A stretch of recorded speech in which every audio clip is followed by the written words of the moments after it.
নমস্কার, আমি সুকৃতি দান। আশা করি আপনারা সবাই ভালো আছেন। আপনারা সবাই দেখছেন অ্যাস্ট্রো সলিউশন। আজকে আমি আলোচনা করব যে সমস্ত বৃশ্চিক রাশি বা লগ্নের ক্ষেত্রে দীর্ঘ ১২ বছর পর বৃহস্পতিদেবকে আমরা 2 জুন থেকে 31শে অক্টোবর এই সময়কালে নবম ভাবে উচ্চস্থ অবস্থায় পাবেন। এটা বৃশ্চিকের ক্ষেত্রে অত্যন্ত একটা বড় সময় বলা যেতে পারে। তাই সমস্ত বৃশ্চিক রাশি বা লগ্নকে আমি অবগত করব আপনি জীবনে যেই জায়গায় দীর্ঘদিন আটকে রয়েছেন, থেমে রয়েছেন, লাগুন চাগুন একটু লড়ার চেষ্টা করুন, থেমে থাকবেন না। কেননা নবম ভাবে দ্বিতীয় পতি পঞ্চম পতি উচ্চস্থ হয়ে অবস্থান করছে, এবং যে নবম ভাবের কারক বৃহস্পতিদেব, দেবগুরু বৃহস্পতিদেব নবম ভাবের অবস্থান মানে আপনার জীবনে ভাগ্য কেন্দ্রিক সার্বিক উন্নতি করানোর চেষ্টা করবে। দ্বিতীয় ভাব থেকে দ্বিতীয় পতি এবং পঞ্চম পতি নবম ভাবে থাকা এবং দ্বিতীয় 2 জুন থেকে 31শে অক্টোবর এই সময়কালে প্রতিটা বৃশ্চিক রাশি বা লগ্ন তার জীবনে সার্বিক দিক থেকে উন্নতি করার চেষ্টা করুন। জীবনে যে জায়গায় আটকে রয়েছেন, যে জায়গায় থেমে রয়েছেন, সৎভাবে প্রচেষ্টা করুন। অবশ্যই আপনাকে সৎ থাকতে হবে, কোনো কিছুর উপর ডিপেন্ড না করে আপনাকে লড়ে যেতে হবে। ঈশ্বরের উপর আপনাকে আস্থা রাখতে হবে, নিজের জীবনের প্রচেষ্টাকে সৎ রাখতে হবে, মেন্টালিটিকে সৎ রাখতে হবে, আত্মাকে সৎ রাখতে হবে, জীবনের সৎ উদ্দেশ্যে আপনাকে লড়াই করতে হবে। 2 জুন থেকে 31শে অক্টোবর এই সময়কালে নবম ভাবে বৃহস্পতিদেবকে উচ্চস্থ হয়ে আপনারা মার্গী অবস্থায় পাবেন, এবং যেটা অত্যন্ত পজিটিভ একটা যোগ বলে আমি মনে করি। সমস্ত বৃশ্চিক রাশি বা লগ্নের ভাগ্যের একটা সার্বিক উন্নতি, এবং এই ভাগ্য কথাটা মানে আপনার যারা বিবাহ করতে চাইছেন বিবাহ হওয়ার সম্ভাবনা, যারা ভালো জায়গায় কোনো অ্যাডমিশন নিতে চাইছেন অ্যাডমিশনের জায়গায় ভালো কোনো জায়গায় অ্যাডমিশন নিতে পারবেন, যারা দীর্ঘদিন কোনো কর্মের চেষ্টা করছেন, দীর্ঘদিনের ইচ্ছা যে আমি একটা ভালো কাজ করব, সেই কাজের আপনাকে সুযোগ করে দেবে। যারা কোনো বিদেশে যেতে চাইছেন বা বিদেশ থেকে অর্থ ইনকাম করতে চাইছেন, যে কোনো ব্যবসা শুরু করতে চাইছেন, ভালো সম্পর্ক শুরু করতে চাইছেন, অর্থের অবস্থা দীর্ঘদিন ধরে আপনাকে কষ্ট পেতে হচ্ছে, একটা জায়গা জমি কিনতে চাইছেন, অর্থাৎ আপনি যেটা সত্যি সৎভাবে চেষ্টা করছেন দীর্ঘদিন, কোথাও যেন আপনার লাক আপনাকে ঠিক সাথ দিচ্ছে না, ভাগ্য যেন আপনার সহায় হচ্ছে না, আপনাকে ভাগ্য সহায়তা দেবে। কিন্তু এখানে একটা কথা বলতে হবে, বৃহস্পতি কিন্তু অত্যন্ত একটা স্পিরিচুয়াল প্ল্যানেট, শুভ গ্রহ। নবম ভাবে বৃহস্পতি বসে পড়া মানে যে আপনার বিশাল শুভত্ব হবে, তা অ্যাকচুয়ালি হবে কখন, যখন আপনার প্রচেষ্টা সৎ, আপনি সৎ পথে চলেন, আধ্যাত্মিক ভাবে রয়েছেন, জীবনে লড়াই করছেন, আপনার বাচ্চারে বৃহস্পতির অবস্থান ভালো, তবেই কিন্তু সেই সৎ জায়গা, সেই পজিটিভ ব্যাপারটা আপনি ফিল করতে পারবেন। আমি বললাম যে আপনার বৃহস্পতি হয়তো বাচ্চারে কোনোভাবে বৃহস্পতি রাহু গুরু চন্ডাল দোষে আবদ্ধ রয়েছে, এবং আপনার বৃশ্চিক রাশি বা বৃশ্চিক লগ্নে নবম ভাবে আপনি কোনোভাবে বৃহস্পতির প্রতিকার করেননি, তাহলে আপনি কিভাবে 2 জুন থেকে 31শে অক্টোবর ভালো ফলের আশা করেন? কি ভরসা করেন আপনি? আপনি তো কাউকে বিশ্বাসই করতে পারেন না যদি আপনার বাচ্চারই গুরুচন্ডাল দোষ থাকে। আপনি হঠাৎ হঠাৎ করে রেগে যান, গুরুস্থানীয় মানুষের সঙ্গে মাঝে মাঝেই বিরোধ ঘটিয়ে ফেলেন, যে কাজটা আপনার দরকার আপনি সেটা করেন না। তাহলে আপনি কি করে ভাবতে পারেন যে আপনার নবম ভাবে বৃহস্পতি ঢুকলো মানে আপনার জীবনে বিশাল লাভ করে দিল? তাই আগে দেখতে হবে যে আপনার বাচ্চাদের সত্যি বৃহস্পতির অবস্থান ভালো আছে তো, সত্যি আপনি সৎ পথে নৈতিক পথে রয়েছেন তো, সত্যি আপনি জীবনের উদ্দেশ্য আপনার সঠিক তো, তবেই কিন্তু নবম ভাবে বৃহস্পতিদেব আপনার জীবনে ভাগ্য কেন্দ্রিক দিক থেকে, অর্থ কেন্দ্রিক দিক থেকে, জীবনের সার্বিক উন্নতির দিক থেকে কিন্তু অনেকটা হেল্প করবে নবম ভাবে বৃহস্পতিদেব। বিশেষ করে আপনার পড়াশোনা, বিদেশ যাত্রা, অর্থ ইনকাম, কর্মকেন্দ্রিক ব্যাপারে, রিলেশনশিপের ব্যাপারে, অর্থকেন্দ্রিক ব্যাপারে অনেকগুলো জায়গায়, বা যারা ঘুরে ঘুরে কাজ করেন, বা কোনো ব্যাংকিং সেগমেন্টে রয়েছেন, বা যারা কোনো টিচিং প্রফেশনে রয়েছেন, লিডিং প্রফেশনে রয়েছেন, মানুষকে পরিচালিত করেন, মানুষকে জ্ঞান প্রদান করেন, এমন কোনো কাজ, বা মানুষকে প্রকৃত শিক্ষা প্রদান করেন, সেই জায়গায় বৃহস্পতিদেব 2 জুন থেকে 31শে অক্টোবর বৃশ্চিককে বিশেষভাবে একটা পজিটিভ ফল দেবে। যেহেতু উচ্চস্থ বৃহস্পতি এবং সেই যেহেতু দ্বিতীয় পতি এবং পঞ্চম পতি, তাই দ্বিতীয় প্রদত্ত যে ফল, অর্থকেন্দ্রিক জায়গায় বৃশ্চিক রাশি বা লগ্নের মানুষরা জীবনে অনেক উন্নতি পাবে। আপনাদের জীবনে আত্মীয় স্বজনের সঙ্গে সম্পর্কের উন্নতি হবে, নতুন কুটুম্ব বা আত্মীয় ব্যাপারটা অনেকটা সৃষ্টি হতে পারে, বা আপনার ফাইন্যান্সিয়াল যে স্টেবিলিটি সেটা ফিরে আসতে পারে। আপনার বিবাহিত জীবন বা রিলেশনশিপ থেকে কোনো সমস্যা থাকলে, বা যে কোনো ধরনের আইনি সমস্যা, যে কোনো ধরনের অস্থিরতা, দীর্ঘকালীন কোনো জটিলতা, সেই জায়গা থেকে বৃহস্পতিদেব আপনাকে টেনে বার করে নিয়ে আসার চেষ্টা করবে। অন্যদিক থেকে পঞ্চমপতি হওয়ার জন্য বৃহস্পতিদেব কিন্তু আপনার জীবনে সন্তান প্রাপ্তির দিক থেকে, যদি আপনি সন্তান নেওয়ার কথা ভাবেন, ব্যবসায়িক দিক থেকে, ক্রিয়েটিভিটির দিক থেকে, বুদ্ধি ইমপ্লিমেন্টেশনের দিক থেকে, প্ল্যানিং এর দিক থেকে, জীবনে নতুন যে কোনো কাজ শুরুর দিক থেকে আপনাকে কিন্তু বৃহস্পতিদেব বিশেষভাবে সাহায্য করবে। বিশেষভাবে আপনারা যেখানে নিজস্ব বুদ্ধি, নিজস্ব ক্রিয়েটিভিটির প্রয়োজন হয়, নিজস্বতার প্রয়োজন হয়, সেই সমস্ত কাজে বৃহস্পতিদেব কিন্তু অনেকটা পজিটিভ ফল দেওয়ার কিন্তু চেষ্টা করবে বৃশ্চিক রাশি বা লগ্নে, যেহেতু সেই পঞ্চমপতি।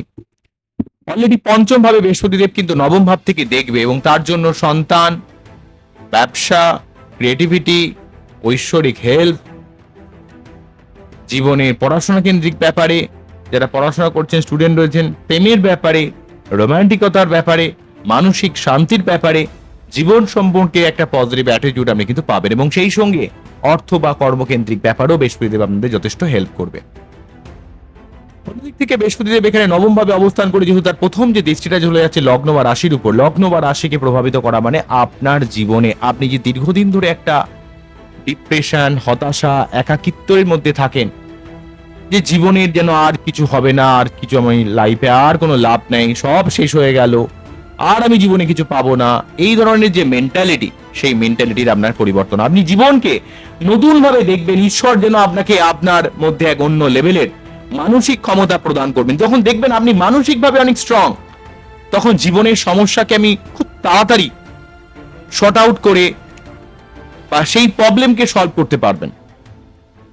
এখানে বৃহস্পতিদেব যেহেতু নবম ভাবকে দেখছে, তাই নবম ভাবে বৃহস্পতিদেব সার্বিকভাবে কিন্তু আপনার জীবনে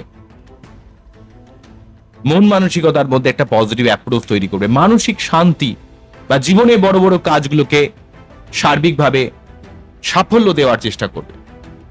অন্যদিক থেকে বৃহস্পতিদেব যেহেতু লগ্ন বা রাশিকে প্রভাবিত করছে, তাই আপনার শরীরকে অনেকটা স্ট্রং করবে, শারীরিক কোন রকম সমস্যা সেই জায়গাটা কিন্তু অনেকটা নির্মূল করার চেষ্টা করবে, তাহলে এক মানসিকভাবে, একটা শারীরিকভাবে। অন্যদিক থেকে আপনার বিভিন্ন দিক থেকে জ্ঞান, সঠিক কোনো গুরুপ্রাপ্তি, সঠিক কোনো ইনফরমেশন গ্যাদার করা, এবং সেই সঙ্গে আপনার মানুষের কাছে মান সম্মান, আপনার জীবনে সার্বিক গুডউইল কিন্তু তৈরি করে দেবে। অন্যদিক থেকে বৃহস্পতিদেব নবম ভাব থেকে তৃতীয় ভাবকে প্রভাবিত করার জন্য পরাক্রমতা বৃদ্ধি করবে, ভাই বোনদের দিক থেকে একটা সহযোগিতা পাবেন। বৃহস্পতিদেব নিজে যেহেতু এখানে তৃতীয় ভাবকে প্রভাবিত করছে, তাই আপনার অনেক অনেক কানেকশন বা কমিউনিকেশন, যারা যে কোনো কমিউনিকেশন রিলেটেড যে কোনো কাজ যারা করেন, সেটা আইটি হোক, ট্রান্সপোর্ট হোক, এক্সপোর্ট ইম্পোর্টের বিজনেস হোক, তো এই ধরনের কানেকশন বা কমিউনিকেশন রিলেটেড যে কোনো কাজ যারা করেন, তাদের ক্ষেত্রে সার্বিক একটা উন্নতির যোগ রয়েছে, এমনকি আপনার মধ্যে একটা পরাক্রমতাকে বৃদ্ধি করে দেবে। তাহলে এতগুলো দিক থেকে বৃহস্পতিদেব কিন্তু নবম ভাবে থেকে ভাগ্যকে উন্নতি করা, অর্থকেন্দ্রিক উন্নতি করা, রিলেশনশিপের দিক থেকে, ব্যবসায়িক দিক থেকে, মানসিকতার দিক থেকে, শারীরিক দিক থেকে, লোকের কাছে মান সম্মানের দিক থেকে সার্বিক ব্যাপারে একটা বিশেষ উন্নতি করানোর চেষ্টা করছে। কিন্তু কথাটা একটাই, শুধু আমি বলে দিলাম গাল ভরা কথা যে খুব উন্নতি, আর আপনি বললেন দাদা কই, তো উন্নতিতে আমি দেখছি না। তো প্রকৃতভাবে আপনি দেখুন যে আপনার বার্চারে বৃহস্পতি কোনোভাবে অষ্টম ভাবে নেই তো, দ্বাদশ ভাবে নেই তো, রাহুযুক্ত হয়ে নেই তো, বা কেতুযুক্ত হয়ে নেই তো। কেতুযুক্ত হয়ে গেলে ডিরেক্টলি গুরুচণ্ডাল দোষ না হলেও খুবই কনফিউশন তৈরি করে, মাইন্ডের মধ্যে খুব ভ্রম তৈরি করে, বিষণ্ণতা তৈরি করে, বিশ্বাস করতে সমস্যা ক্রিয়েট করে। তাই এগুলোর সঠিক প্রতিকার প্রতিবিধানের দরকার হয়। যদি আপনি বৃশ্চিক রাশি বা লগ্নের মানুষ বৃহস্পতির এই প্রভাবকে পজিটিভ ভাবে কাজে লাগাতে চান, প্রতি বৃহস্পতিবার, বিশেষ করে 2 জুন থেকে 31 অক্টোবর এই সময়কাল, প্রতিটা বৃশ্চিক রাশি বা লগ্নের মানুষ অবশ্যই অবশ্যই আপনারা প্রতিদিন আপনারা একটু নৈতিকভাবে জীবন ধারণ করুন, এবং প্রতি বৃহস্পতিবার নিরামিষ খান, এবং বৃহস্পতিবার যে মন্ত্র ওং দেবতা নাম ঋষিনাঞ্চ গুরু কানাক সন্নিভং বন্দে ভূতং তিলোকে সংতং নমামি বৃহস্পতিম, এই মন্ত্র পাঠ করে তার যে বীজ মন্ত্র ওং গ্রাম গ্রীম গ্রাম সহা গুরুবে নমঃ, ওং গ্রাম গ্রিম গ্রম স্বাহা গুরুবে নমঃ। ওং গ্রাম গ্রিম গ্রম স্বাহা গুরুবে নমঃ। আরেকটা কথা বলবো, আপনি লোকের কাছে নিজের দুঃখকে শেয়ার না করে ঈশ্বরের কাছে করুন। নিজে স্ট্রং হন, লোককে বলে কোনো লাভ নেই, বুঝুন আগে, বাস্তবতাকে চিনুন।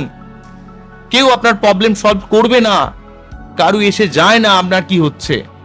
সবাই দেখতে চায় আপনি কতটা কষ্ট পাচ্ছেন, কারণ প্রতিটা মানুষের জীবনে কিছু না কিছু কষ্ট রয়েছে, দুঃখ রয়েছে। আপনি মানুষকে নিজের কষ্টের কথা যতক্ষণ জানাবেন, তার থেকে ঈশ্বরকে জানান, বুঝুন, ঈশ্বরকে ফিল করুন, ঈশ্বরের কাছে ডাকুন। আপনার জীবনে অনেক সমস্যা ঈশ্বর নির্মূল করতে পারে। এবং আপনাকে অবশ্যই মঙ্গল, চন্দ্র, বৃহস্পতি আপনার বার্তাটি কতটা ভালো রয়েছে সেটাকে দেখতে হবে। প্রতিদিন সূর্য প্রণাম করতে হবে, প্রতি শনিবার নিরামিষ খেতে হবে, শনি মন্দিরে পুজো দিতে হবে এবং নিজেকে একটু ফ্লেক্সিবল হতে হবে। সব ক্ষেত্রে এত বেশি পারফেকশন, সব ব্যাপারে আপনি আপনার মতো করে সবাইকে পরিচালিত করবেন। আপনি যা ভাবছেন সব ক্ষেত্রে ঠিক নাও ভাবতে পারেন। বৃশ্চিক সিংহর ক্ষেত্রে এই ধরনের একটা সমস্যা থাকে, তারা মনে করে আমি যেটা করছি সেটা ঠিক। আপনি হয়তো ঠিক, কিন্তু আপনি যেটা বলছেন অপরজনকে সেটা তার কাছে ঠিক নাও মনে হতে পারে, সেও একটা মানুষ। আপনি পরের মতকে কেন চালিয়ে দেবেন, আর কেন এত ডিপ্রেস থাকবেন? তবে বৃহস্পতির এই অবস্থান, যদি বাচ্চাটি বৃহস্পতিকে একটু ভালো করতে পারেন, একটু মন্ত্রপাঠ পুজো পাঠ করতে পারেন, সঠিকভাবে প্রতিকার প্রতিবিধান করতে পারেন, তাহলে কিন্তু এই সময়টা আপনার জীবনে অনেক অনুকূল, বা আপনার জীবনে অনেক অনেক দিক থেকে অনেক শুভ ব্যাপার কিন্তু ঘটিয়ে দেবে। কিন্তু মনে রাখতে হবে অলরেডি রাহু কিন্তু 4th হাউসে রয়েছে, 10th হাউসে কেতু রয়েছে। কিছুটা পরিবার কেন্দ্রিক সমস্যা, মায়ের শরীর খারাপ, কর্ম রিলেটেড ডিস্টারবেন্স অলরেডি কিন্তু রয়েছে বৃশ্চিকে। ঠিক আছে, অলরেডি কিন্তু বৃশ্চিক এটা ফিল করতে। এবং অন্যদিক থেকে 1 আগস্ট পর্যন্ত আমরা কাল সর্বযোগ্য কিন্তু ফিল করছি। এর জন্য কিছুটা ডিস্টার্ব রয়েছে। আমি শুধুমাত্র বলে দিলাম যে হ্যাঁ বৃহস্পতি নবম ভাবে রয়েছে, বিশাল ভালো, তা নয়। কিন্তু ভালো অ্যাকচুয়ালি আপনাকে যে যে জায়গাগুলোকে বললাম, যদি বাচ্চাটি আপনার বৃহস্পতির অবস্থান ভালো থাকে তাহলে উনি ভালো ফল পাবেন। কিন্তু কাল সর্বযোগ, 4th হাউসে রাহু কেতু, 4th হাউসে রাহু, 10th হাউসে কেতু, তার প্রভাবটা কোথায় যাবে সেগুলোকেও মাথায় রাখতে হবে। তার জন্য সঠিক প্রতিকার প্রতিবিধান করতে হবে। বোঝা গেল কি বললাম? তো যাই হোক, আজকে এখানেই থামছি, আবারও দেখা হবে নতুন কোনো ভিডিও নিয়ে। আপনারা খুব ভালো থাকুন, অ্যাস্ট্রোলজি দেখতে থাকুন। নমস্কার, থ্যাংক ইউ।